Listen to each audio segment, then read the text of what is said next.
Blackstone Audio presents Brainwave by Poul Anderson. To Karen, of course. Chapter 1.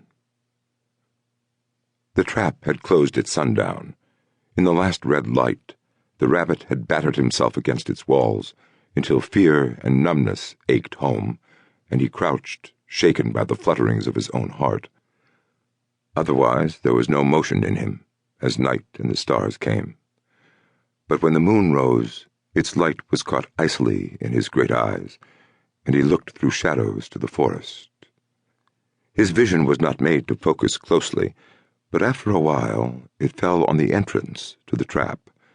It had snapped down on him when he entered, and then there had been only the flat, bruising beat of himself against the wood. Now, slowly, straining through the white, unreal haze of moonlight, he recalled a memory of the gate falling, and he squeaked ever so faintly with terror. For the gate was there now, solid and sullen against the breathing forest, and yet it had been up and had come thunking down, and this now-then doubleness was something the rabbit had never known before. The moon rose higher, swinging through a sky full of stars. An owl hooted, and the rabbit froze into movelessness as its wings ghosted overhead. There was fear and bewilderment, and a new kind of pain in the owl's voice, too. Presently it was gone, and only the many little murmurs and smells of night were around him, and he sat for a long time, looking at the gate, and remembering how it had fallen. The moon began to fall, too, into a paling western heaven.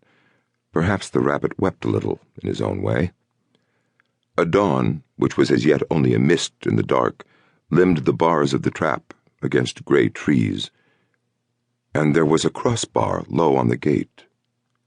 Slowly, very slowly, the rabbit inched across until he was at the entrance. He shrank from the thing which had clamped him in.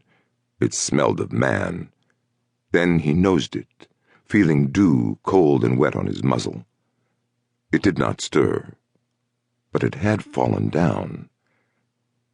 The rabbit crouched, bracing his shoulders against the crossbar. He strained then, heaving upward, and the wood shivered.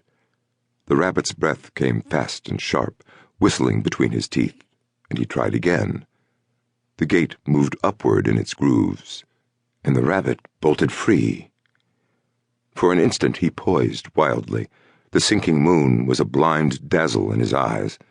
The gate smacked back into place, and he turned and fled.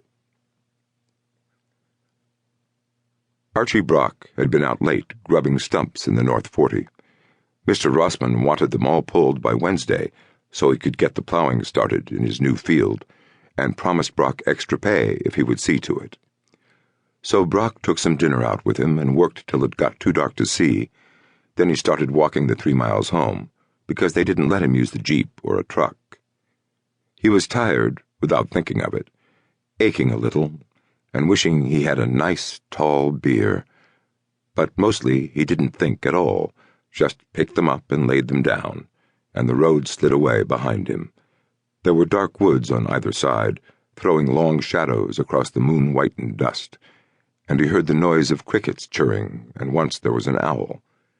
Have to take a gun and get that owl before he swiped some chickens. Mr. Rossman didn't mind if Brock hunted. It was funny the way he kept thinking things tonight. Usually he just went along, especially when he was as tired as now. But maybe it was the moon. He kept remembering bits of things, and words sort of formed themselves in his head like someone was talking. He thought about his bed and how nice it would have been to drive home from work. Only, of course, he got sort of mixed up when driving, and there'd been a couple of smash-ups. Funny he should have done that, because all at once it didn't seem so hard, just a few signals to learn, and you kept your eyes open, and that was all.